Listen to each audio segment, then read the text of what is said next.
People. Ooh, it's because there's an ad. There we go. Hi, Mr. Creative. Thank you for being my first commenter today and for being here. That's exciting. We got Craig in the chat. What's up? Not much. What's up with you? My day is not even started yet. Masham, thanks for being here. Hey, Carrie and chat, Businesswoman Readings. I think pretty sure you were here last time on our last stream, if I remember right. So thanks for being here again. Michaela Rye, thanks for being here. Hello. Anna, what's up? Up learning what matters. Hi, Carrie. Siraf, oh my gosh, it's just so exciting to see all you guys here right on time. So thank you. And July Fit again. I saw you last week. Thanks for being here.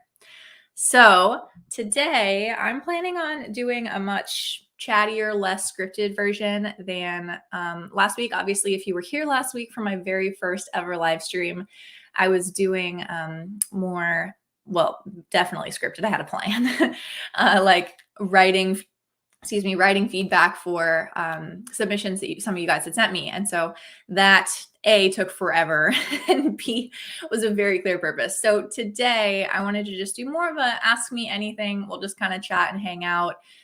If you guys don't have questions, I have a rant to go into. I will happily go on that rant. And for sure, I'm going to wrap it up by 10 o'clock because my husband and I have plans for a day trip to Portland today. So we're going to go do that. And I can't spend my entire day on the computer. A couple more comments. Thank you guys so much for being here. If you're watching this in the recorded version down the road, also thanks for being here. Even if you didn't show up the day of, it's still great. I have many doubts about freelancing. Mr. Creative, I think we all do, but the good news is it's doable. What's your age? Sharav asked. I am 27. 27. Literally the second day turned 18. I've always forgotten how old I am. Hi, Carrie. Hello, Luis. Hello, how are you? I'm doing well. Like I said, it's only 9. And for me, if you've seen my day in the life videos, I don't start my day super fast. So I'm basically just getting started. Will you review my gig? Okay, this is a question I was expecting to get. So I'm just going to dive in early. Hopefully you don't find this selfish. I'm just going to be super transparent. I offer this as a service of going through one-on-one consulting, strategic advising, going through people's gigs, offering suggestions and personalized advice. And that is kind of a high price service. Like as I recommend to all of you guys, it's really important to know the value of what you're offering. I know what my advice and strategic feedback is worth. And so I charge that. And so I'm not planning on going through people's individual gigs today and giving comments and feedback because, like I said, that's an actual service that I charge for. So if you're interested in that, I would love to consult with you one-on-one. I understand that that's not affordable for everyone, which is why I have so many free resources, like 200 plus videos on this channel. They're all completely free for you. And like I've been saying in videos / Carrieblogger, I also have a ton of free resources. I'm trying to add something free with almost every video I do. And so, yeah, I'm not planning on going through gigs today. That's a paid service, but there's lots of stuff for you. So general questions, me questions, whatever you want to talk about. Yusuf, I guarantee this is a joke, so I'm going to read it as a joke. Blogger, such an interesting last name. Is it Swedish? Blogger. Yeah, no, it's because I had a blog when I first started my Fiverr account. I thought it was clever. Hello, Anne. Again, you were here last week. Thanks for being here. Greg Craig, 41. That's how old you are? Is 41? Because I am not 41. Greetings from China. Hello, thanks for being here.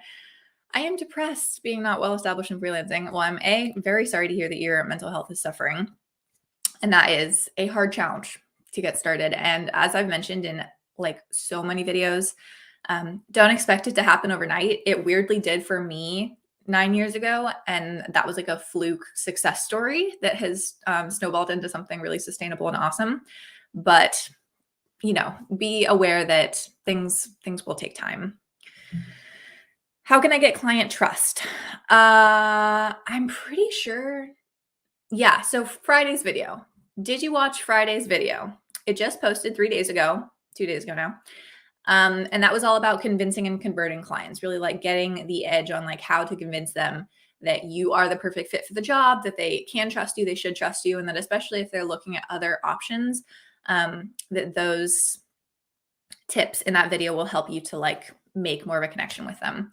And again, at peachpay.me/carrieblogger, which I'll just pull up right now, I have a document that goes with that. And it's even more in depth than like the stuff that I talked about in the video. So I'm going to pull this up. So this is peachpay.me/carrieblogger. I plug it all the time. Honestly, like if you want to support or donate, you can. And I have 2 paid options on here, but most of it's free. And I'm going to continue adding free stuff to this year. So tips to convert more clients, you grab that, you grab the content. It's just a PDF you can access for free again.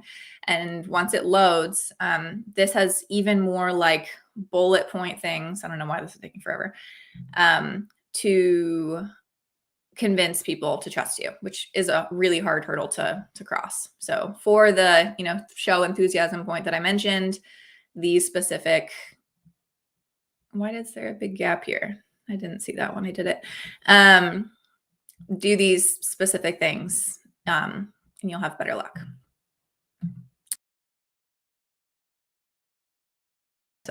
Okay, I'm back. All right, I got stuck on that one. Yes, watch Friday's video. That's basically what I'm saying in a nutshell. I did not know you offered gig reviews as a service. Cool. I feel bad because I feel like I plug myself all the time, which I don't feel bad about because like I'm offering a lot of free resources. I deserve to be compensated and try to grow my business. Like those are 2 logical things. As long as you guys are getting value from the free resources, then I don't really feel bad about pushing my paid services. But yeah, if you go to, what is it? This. Here's the link. So it's not up anymore. Let's get back to that. Okay. So we've got bit.ly/carrieblogger consult is the link. And this is the service that I offer. I'll teach you how to succeed. This includes one-on-one feedback, a strategy call. We'll actually talk about stuff if you order the upper packages. So that's that in a nutshell. Okay. I learned a lot from your resources. I'm so glad to hear that. Like, honestly, I want that to be true. The Marvin Chronicles asked, is the deadline for the first draft or is it due a few days before? This is a good question and something lots of people don't understand. The gig timeline that you offer, and this is pretty much true for like any service thing, anything in your whole life. Like think about how you value and estimate your time, and when something slides in at the end that you weren't expecting, that feels like a discord. So yes, the delivery time that you set for the order, say it's 2 days, 5 days, 10 days, whatever, that is when everything needs to be absolutely wrapped up, complete. So that's not when you're sending the first draft. That's not when you expect them to send revisions and take a couple days after that, which let's like just be logical here. If you tell me that it's due in 7 days, then I am setting my calendar so that on day 8, I have everything ready. I can move forward and start using that content or design or whatever you sent me. So yeah, some people don't understand that, and it creates a little bit of a scheduling problem with their clients. And honestly, the rant that I don't think I'm going to get to, because I have lots of comments, which I love to see, is about that in a real world situation right now. Super annoying. So any advice on networking for freelancing? I don't network in like the traditional sense. I don't ever go to work meetups. I don't even know if that's the thing. I don't go to freelancing conferences. I don't like do LinkedIn. So I don't know. I don't have a lot of freelancing friends. I'm in one little Discord group of some writers that is fun to be in, and we just chat sometimes. But like, I don't know. Just treat it like everything else. Find people that you connect with, add value to the conversation. Obviously, this right here is kind of a networking. Like me having this channel, I am meeting all you guys. I'm, showing my professional credibility and like persona. I think that is networking, but this networking thing wouldn't work if my channel didn't add value for you and it wasn't interesting and something you'd want to watch. So just like any conversation that you stick yourself in, you've got to A, be in the right place, B, talking to the right people, and C, adding value. Luis, I'm going to say Luis. Hi, Gary. It's great to see you live. I had a question regarding freelancing. I've recently become SEO certified, and I was wondering if you have tips to land clients in this field as a beginner. I think the good thing and maybe unique thing about my channel, and it's probably my downfall of why my channel is not growing that fast, obviously, is that I feel like most things are not crazy industry specific. And other people might totally change. I mean, they might be anti, but the fact that you're like SEO certified and that's the client area you want to get, or the service area you want to get clients in, the same tips and tricks and like strategy pretty much applies as like someone who's in a logo design field or who's in a voiceover field. There's just like universal barriers of how we deal with people and how we sell to people, like demonstrating skills, promoting trust, even like accessing and sourcing. Oh my God. Leads and creating an audience that is talking to you even and is like visible, is aware of your visibility. Dear God, I need to think before I talk. So yeah, all of the things on my channel will help you out. And that's, I know it's like pointing back to my own stuff, which I don't really want to do. But that's what it is. There's so much general advice that does apply to you. You might have to do a little bit of like brain wheels turning of how do I apply this in my specific scenario. But so much of this to me is like common sense. And I hope that doesn't sound rude. I don't think that it's like SEO specific. You just gotta put in the work, you know, to make it right like everybody else. Yusuf's laughing. Love to see that. Do you still have a blog, says RL, and do you write blog posts for customers? No, I actually started, so the reason I chose Carrieblogger, because like blogger is obviously just like a writer word, like that's a profession name for someone who writes, okay? So I thought that was clever. And B, at the time when I was back in college, I started at my freshman year of college, actually. I had this national holiday blog that I ran for 3 years and no one looked at it. It had no traffic on it. Like, oh my God, it was so bad.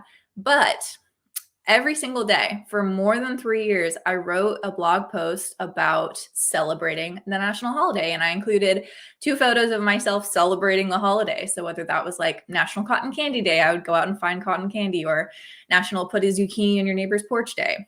I would grab a zucchini from Safeway. I would go stick that on the porch and take a picture. And then I wrote a blog post to go with it. So that was super fun. And honestly, it helped my writing so much just to be writing all of that all the time. And my best advice for anyone who wants to get into writing is just to practice. You just have to find your voice. You have to find like the technical proficiency to instantly pull out what you want to say in your head to like translating through your fingers. And just the more times you do it, the faster you get at that. So yeah, I stopped that several years ago just because doing the same national holidays for 3 years in a row was kind of a lot. And then I moved on to other things. So now I just write blog posts for customers. I don't publish them anywhere. It's up to them once I submit it for them to publish and share that. Anna asked, I have seen you have a music adulation. I love music so much too. I play the guitar as a hobby. Do you play any instrument? Yes. So as I mentioned, I have a master's degree in music education. Random. My first plan in life was to become a music teacher, specifically a high school band director was kind of what I was on the track for. And so, yeah, I play the oboe. I'm classically trained. I have, I sub sometimes, not recently, and especially not during COVID, with, professional symphony orchestras in the area. But where I live, there's not many of them. There's not many options. So I don't really get to play that much. But yes, and I love to teach private oboe lessons. I love to volunteer in schools with oboists, and I love to play. I also sing, not crazy well, not like stylistically well. I was in choir for ever and ever, but oboe is my instrument. Education, not adulation. I thought maybe that was a fancy word I wasn't aware of. It makes sense. Dashcam fails. I have just received level 1. Congrats. Going to be inactive for a year to just studies. I'll be back in a year. Will it affect my future sales? Probably not. I mean, yes, in that like if a client's looking at your metrics and they're going to see last delivered sale was a year ago, like that might be a red flag for them. You might have to kind of, well, you definitely will after a year. Like SEO will not be the same. Trending keywords will not be the same. The algorithm won't be the same. I'm sure they will have, improved it by then or changed it. Even how the site functions. Like the site has changed a lot, and it's very possible that things will adapt. There'll be new features you haven't seen, all that kind of stuff. So it's definitely not impossible, and do take time for your studies, do what you need to do. But yeah, like taking a year off of anything, it's going to be a little different when you come back. Hello, Mooney from India. Nice to see ya. Love from, I actually don't, is that India? I'm not good with state flags. Oh my God, did I just say state flags, you guys? Country flags. I think that's India though. How to avoid writer's block. What is your strategy? I also have a video about that. Let me see if I can easily, no, I won't. I have a video about that. It's hard because when you don't want to work like in a creative field, you have to really work hard to put yourself in that focus mode. So what I do is put myself literally in that focus mode. Pre-COVID, I would often go to a coffee shop to work because it kind of made me feel like self-conscious. If I was sitting there and not typing on my computer, I felt like that looked weird in a weird way. And also I couldn't like leave until I got it done. So that forced me a little bit to like, okay, I have to get this done. I'm going to go get a coffee. I'll drink it. And then I can't get up from the table until I'm actually finished it. Now I just make sure that I, set myself up in my office, or I relocate to like, I'll work in bed for a bit, or I'll work in my office, my nursery rocking chair, or somewhere else. I'll find a space that feels comfortable. I just need to talk slower and then my brain will link up. Comfortable. I set on music. Instrumental music is for me what lets my mind focus a little bit. I also go through the facts and details, like the brief again, making sure that all of that information is like off to one side. I've just reread it. It's clear in my head. I have like a spinning wheel of what needs to get done. And then the hard part, of course, is translating it to real life. But yeah, just get started, set yourself up for success. Those are kind of cliches, but they work for me. Yusef said, last week I had to fire a client. The email I sent them was super nice and friendly, though. I would love to hear your juiciest firing a client story. I don't think I really have any, to be honest, because I'm really good at spotting those issues first. So if I have to fire a client, it's because I don't want to work with them, or I know it's going to be a problem, and I catch that early. So I think all of my firing stories happened before the order started. Like I didn't get into it and then be like, oh shoot, this is not going to work. We need to cut things off. I'm sure it probably has happened once or twice, but I feel like it got really amicably resolved. So I honestly don't think I have that. There have been a couple times in my client horror stories videos I have posted where after the work was delivered, things kind of went like haywire for no good reason, and they showed some true colors that I had to deal with. But even then, like I didn't fire them in the sense, because I am such a like justice warrior for myself that if I feel like it's right and I truly feel like I'm not in the wrong, I can't back down. Like it's both like a trait and like a downfall for me. And so in those cases, I wasn't going to cancel the order, and I definitely was not going to give them their money back. And I definitely was not going to like just roll over and say, let's part ways. So yeah, that's kind of a different angle. I guess if you want that story, I can think of it, but yeah, I don't really have one, unfortunately. That's a good question though. DH Nation. Hi, Carrie. Today I created my first gig. Yeah. Can I ask 2 questions maybe? How do I manage my orders so that I can pause a gig during my work time? You can't. And I'm not sure what you mean by that. Do you mean that like you can't do more than one thing at once, or that you're working another job that you don't want to like have orders come in while you're working that job? Or but in all of those points, you can't. So it's up to you to set your delivery timeline long enough that no matter what happens, you have the flexibility to move things around. So for example, if you have it set for 2 days right now, because you think that's going to be competitive or whatever, and you're like, it literally will take me 48 whole hours to do this work or whatever. And so that's fine when you only have one order in queue, right? And then let's say you get another order, but you're working on order A and you're like, I don't have time for order B. That's not order B's fault. That's your fault. That's the hard truth. And so you need to maybe double it, maybe set it for 4 days instead, so that if another order slides in, you can still handle both at the same time and it doesn't interrupt the quality or delivery success for either of those clients. It's up to you to kind of envision the worst case scenario and make sure that no matter what happens, you're going to be okay. And that might not also be always the most competitive option too. Like, that's true. And then what do I do if the client ordered the basic package but actually wants service of the premium package? Is there an option to change that without canceling the order? Yes, those are called gig extras. There's not a literal exact option for what you're talking about, which is a little annoying, but fine. So you can't change the order from basic to premium, for example, but what you can do, and what I do all the time, I just create a custom gig extra offer that says like, oh, how do I call it? Like adding the remaining balance to upgrade packages is basically what I say. And so I just, subtract premium package minus basic package. That's how much they still owe me. I'll add that into the order, and then we'll just have a verbal agreement that that's really what's going to be delivered. John says, do you prefer one-off contracts or ongoing work? Honestly, I prefer both for different reasons, which is kind of a cop-out. I prefer ongoing work because once I've established a relationship with a client who's really great, it like adds less stress for me because I know they're going to be awesome. I know the scope of the work. I'm familiar with, the topic or industry that I'm writing about. And I like having those like relationships, even in just like a very polished professional way. That's cool. But one-off contracts, I think, are more interesting for me because it gives me more of a chance to research and learn about new things and like test my creativity and stretch myself. And so, although the relationships are nice and it creates more stability and I want to like help people in an ongoing way, I do like the one-off projects. I think that they keep things more lively. Thank you for all your videos and everything. I'm happy to hear that. I'm happy to do it. It's fun.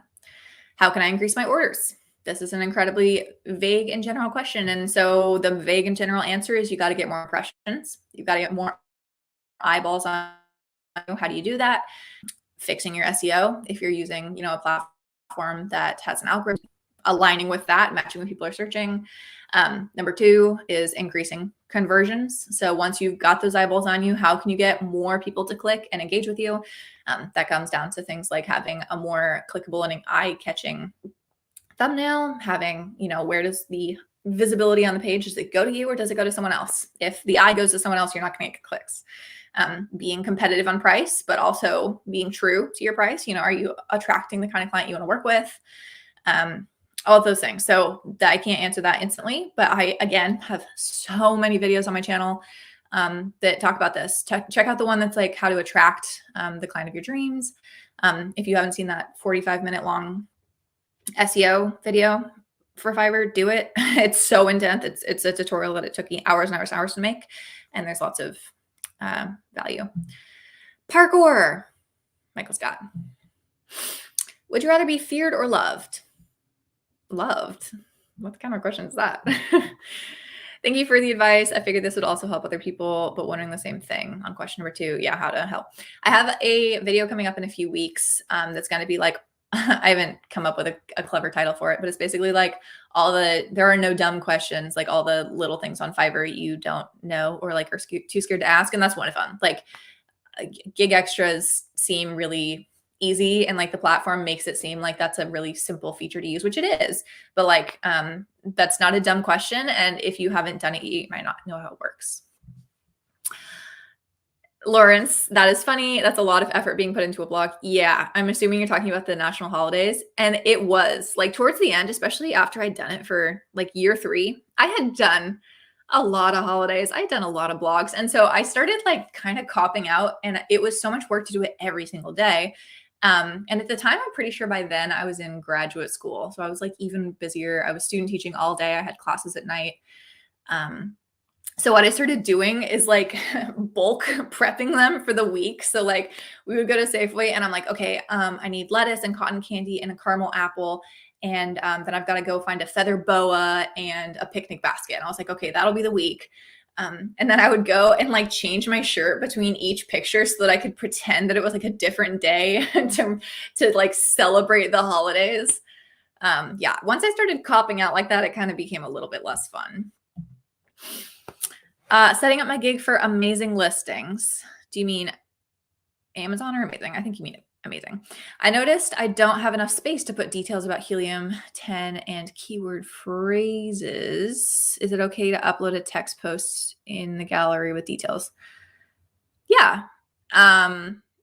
Just make sure that the images still look like images. I mean, if it looks like a boring ass text box, then that kind of defeats the purpose of like what it's designed for.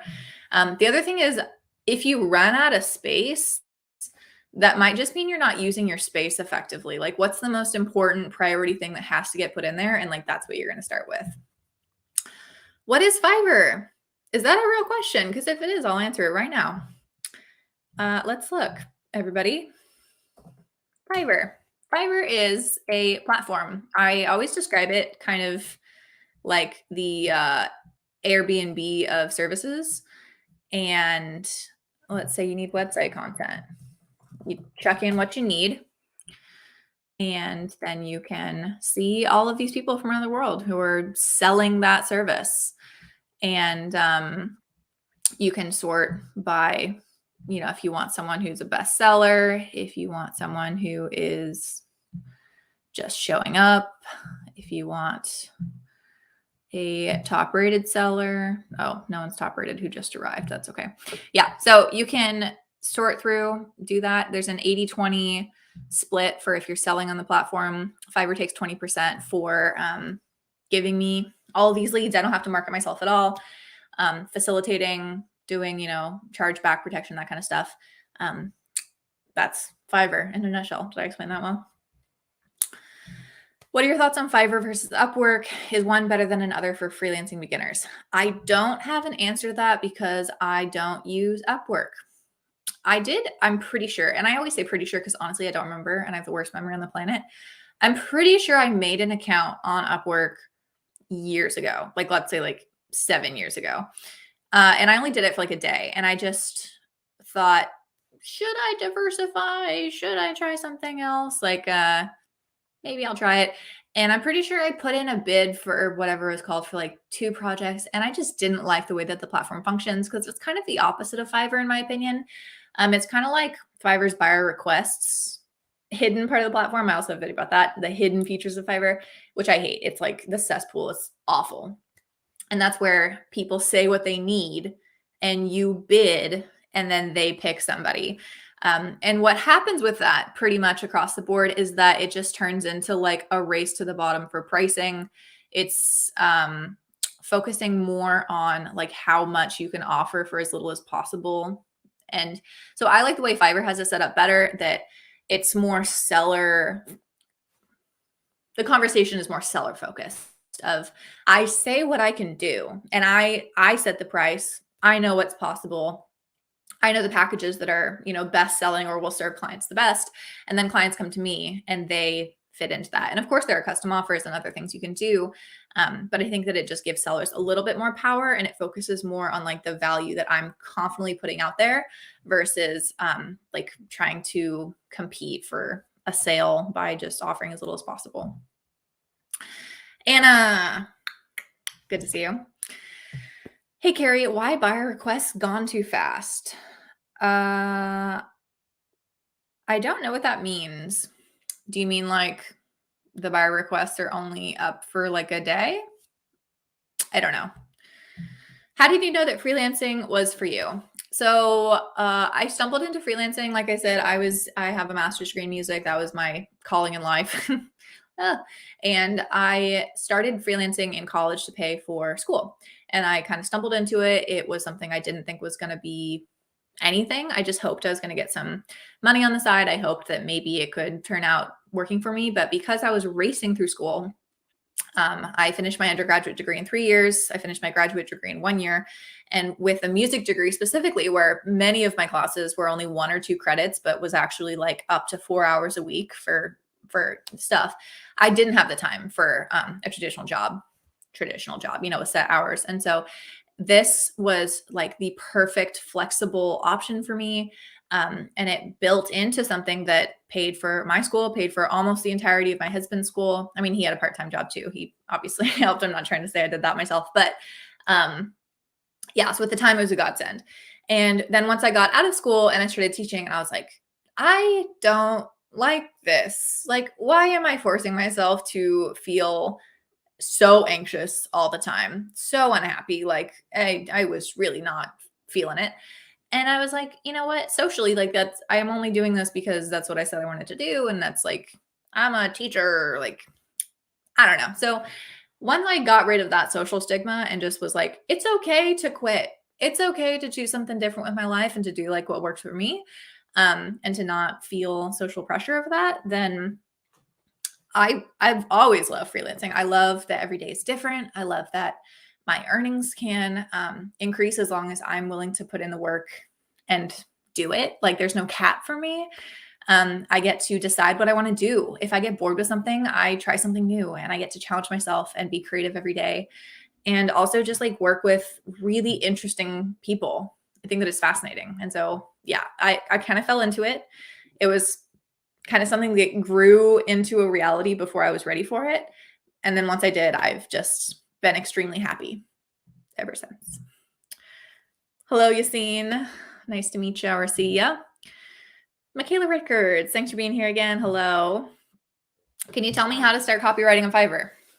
Sure, absolutely. So number one, you have to be a solid writer. This is true for anything. Whatever you're going to sell, you need to have the skills to do it. You need to be able to, absolutely no question, deliver real value for clients, because ultimately, at the end of the day, you are a service provider and they're paying you for that. So as a writer, you need to have all of your grammar locked down. So right now I'm going to be calling you out. Your capitalization and your sentence is not correct. Copywriting is spelled wrong. Like those little things make me think that maybe English fundamentals are not solid. So I would start with that and then dive into copywriting fundamentals. I do have a copywriting course and I will ping that up if you're interested. It is, let me find the link. It's over here at bit.oops. If you go to bit. Jesus, my voice is gone. If you go to bit.ly/Carrieblogger course, it's on Fiverr Learn.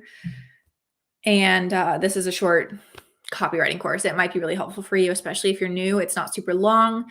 It has some practice scenarios for you to work through with real examples that I wrote, and then suggestions for you to practice as well. So if you're interested, check that out. Like I said, writing first, then copywriting, then figuring out how to sell it. Those are kind of like the steps to what you're going to do, which is not a great answer, but that is the answer. We answered that. What are your pets' names? So we have, this is so stupid. I always feel bad when I answer it. So we have a cat that we got back in doesn't matter. Got him for a while. And I don't know how we settled on this name, so don't ask me. But his name at the time was Vice President Joe Biden, the Democrat. And I don't know how we got there. And now he has, of course, elevated. His name is President Joe Biden, the Democrat. And then we also have a dog, and his name is Ulysses S. Grant, also a president. Don't know how we got there. We call him Yuli.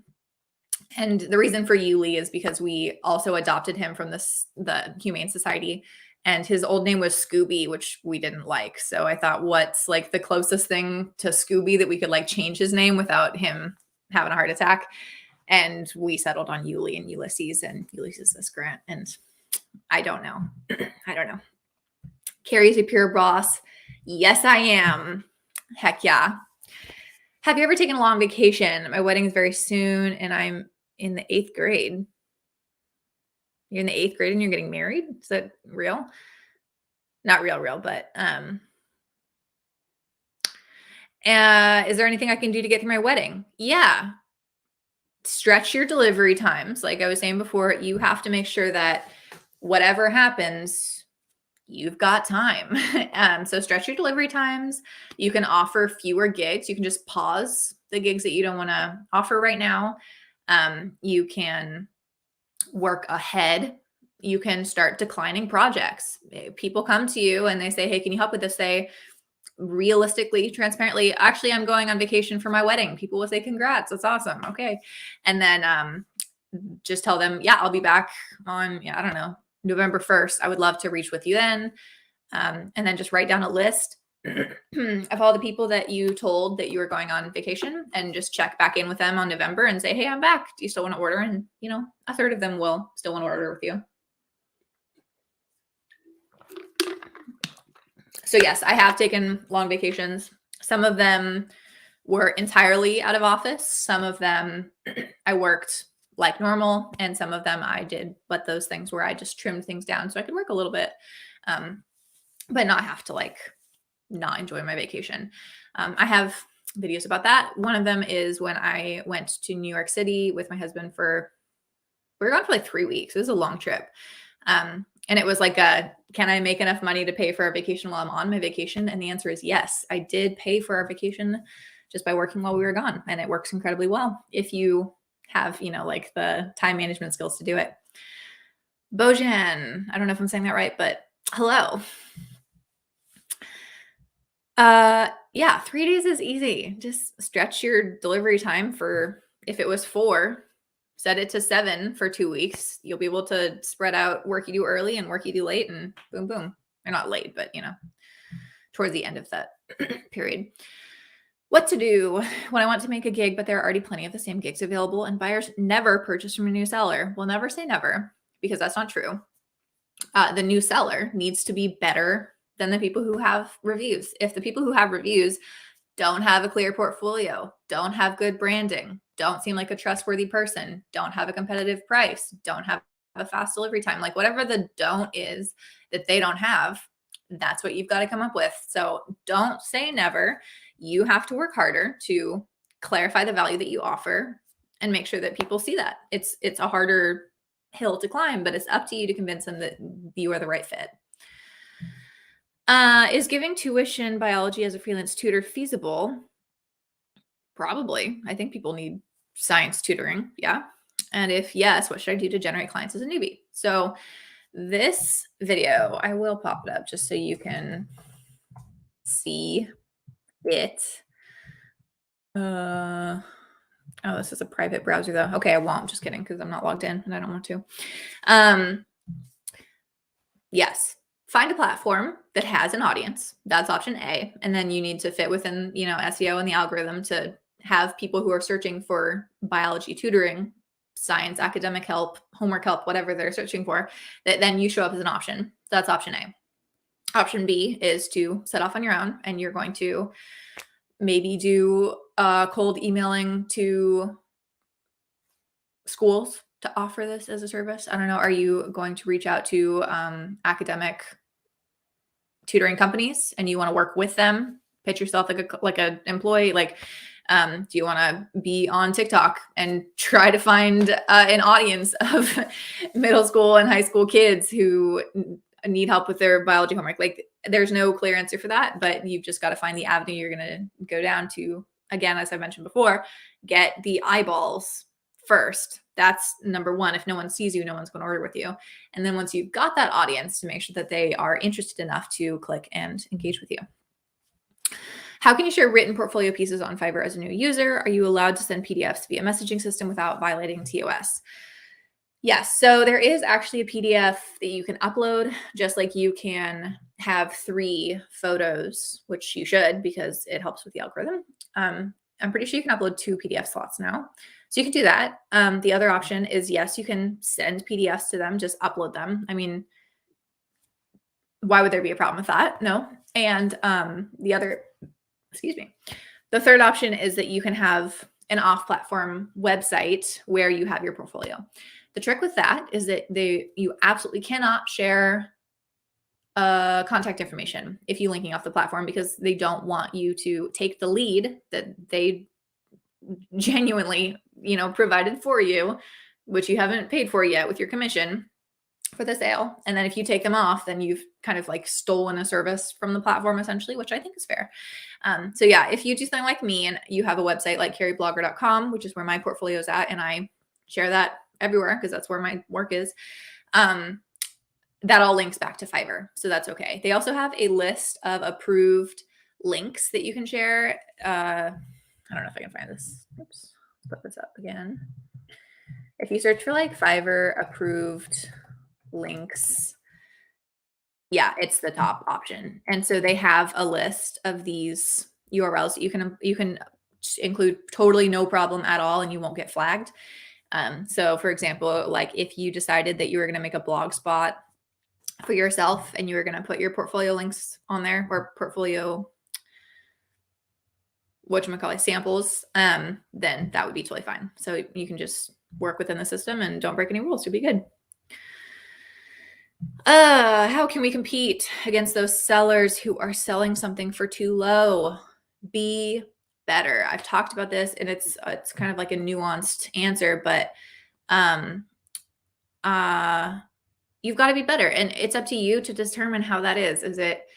It's like, it's not just one thing. Your personality of being something that someone trusts and wants to work with you, that they see your face, they know who you are, they believe it's really you, your passion, you're really excited about it, your previous experience. If you're selling health blogs and you are a health trainer with a degree in nutrition and a PhD research study on protein, like that's something that adds value for you that someone who's selling for a low amount doesn't have.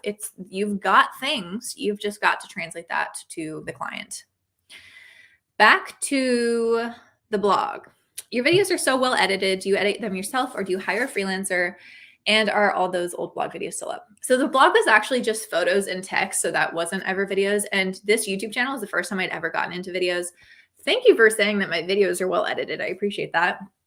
I edit them myself. I'm like everything else self-taught. So I use Adobe Premiere Pro and then Adobe Audition just to clean up my sound quality a little bit. I've learned along the way. Anytime I decide that I want to do something, like if I think, ooh, it would be really cool if I could flash up some angel wings behind me, but like make it so that it like blurs around myself so that they're just behind me. And I have to teach myself how to make a mask to adjust opacity. And then I think, well, I want the angel wings to be a different color than what the clip art was.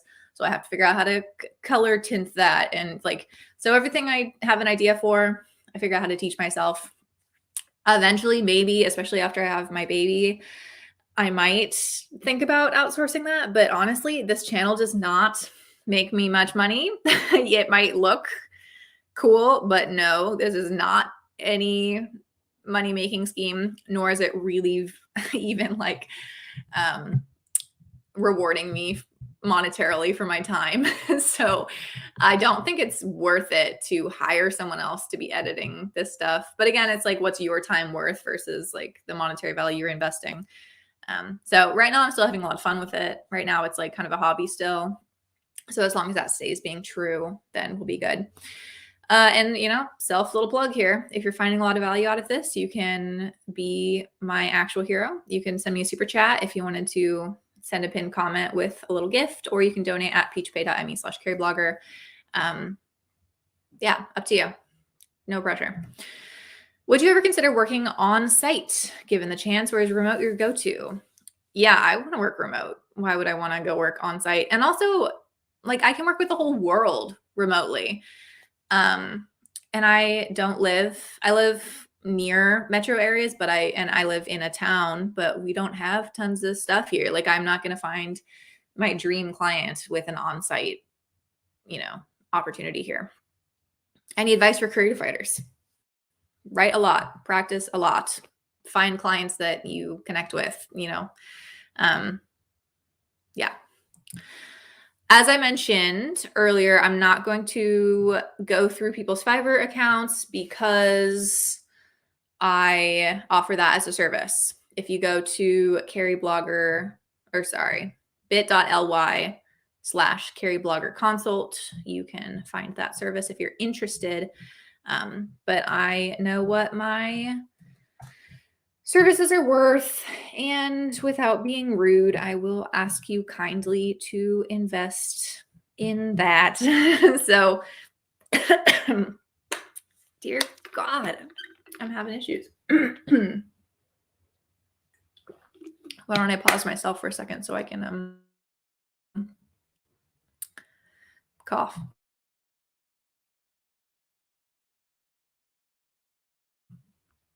Yikes. Okay. So yeah, I'm not going to go through individual Fiverr gigs, but you can, Jesus, I'm like crying. But you can check that out if you're interested. Fiverr are crooks. Upwork are crooks too.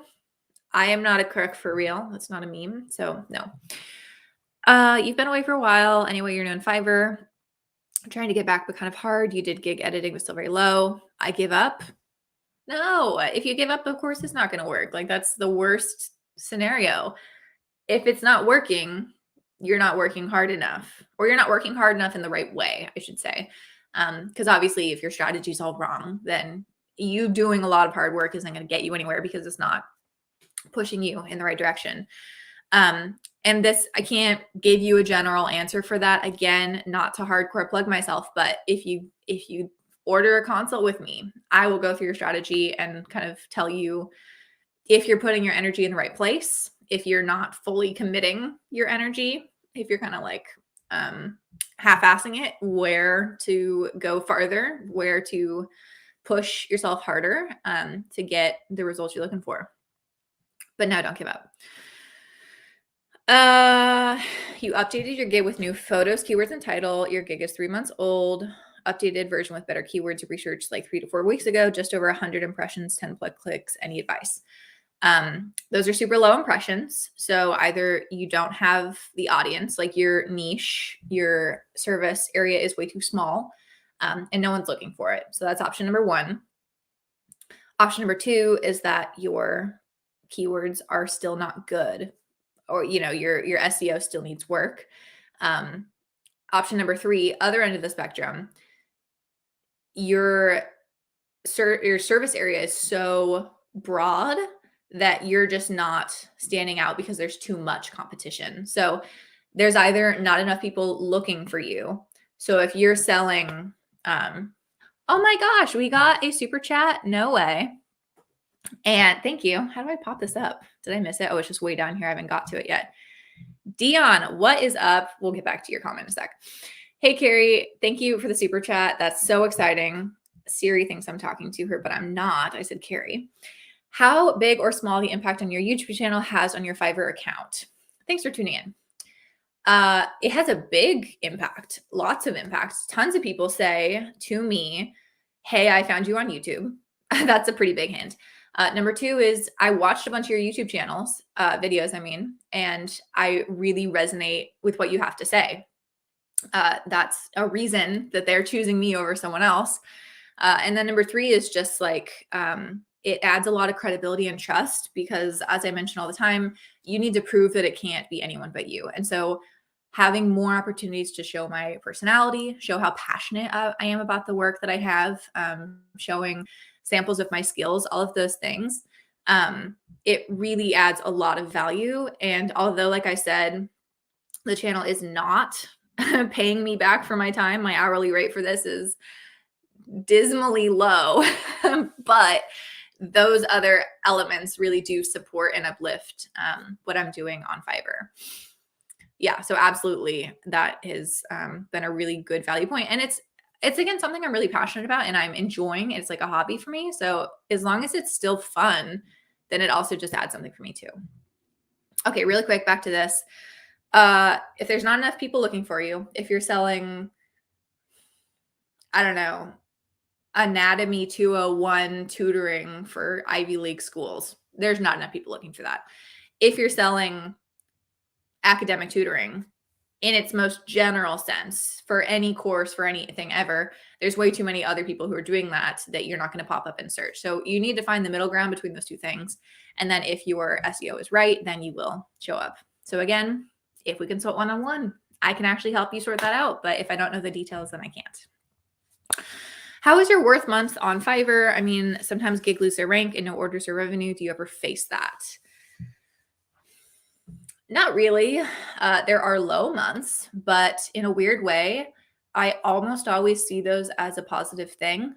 Like right now, this week has been really low, which is fine because the universe works in weird ways. Karma works out for me pretty well.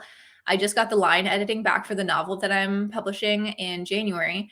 And so I have been spending hours every day going through my line editing and reviewing that. And that is my attention. So if I was really busy with work this week, and if I was overwhelmed with the normal amount of orders that I have, I wouldn't have the free time and flexibility to devote to my novel and the editing process. And so I think most of that's mindset.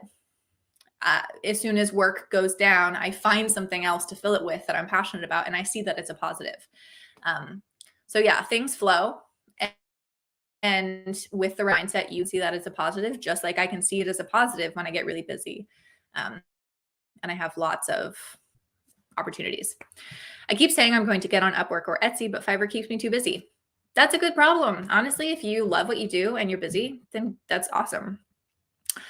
All right, we got another rude comment about Fiverr, so we're going to skip that one. That's okay. We're all positive here. Not even like fakely positive, just be real.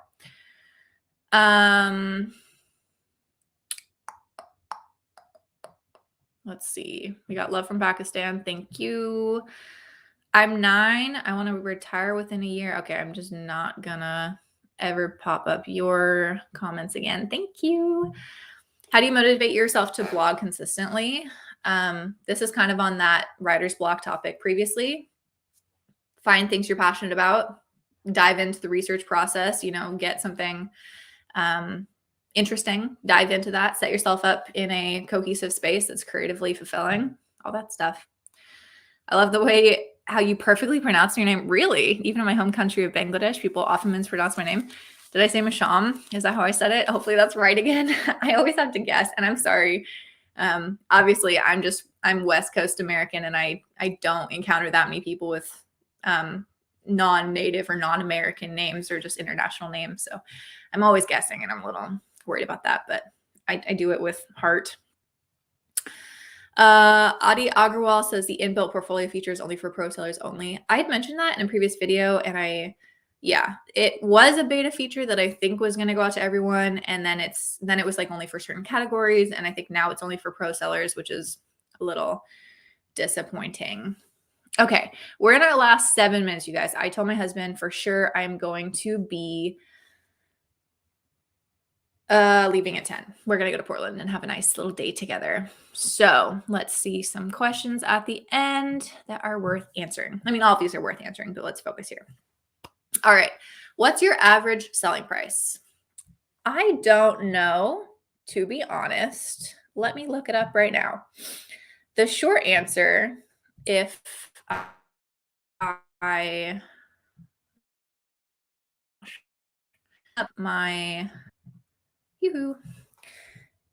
ping up my account, you'll see that I charge, $175, $400, $155, $200 as the base price.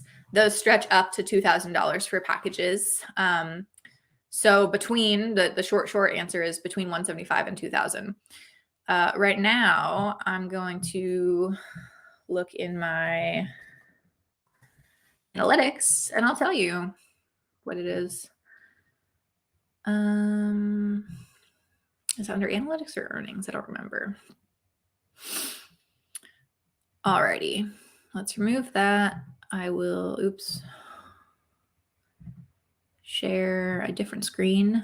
I don't know why I care to share this with you in such detail.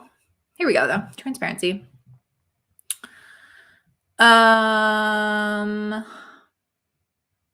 Here we go. Average selling price for the past 30 days was $292, so around $300 for individual gigs, which makes sense, right? $175 was the base price for most of them stretches up to $2,000, but I'm not only selling $2,000 packages.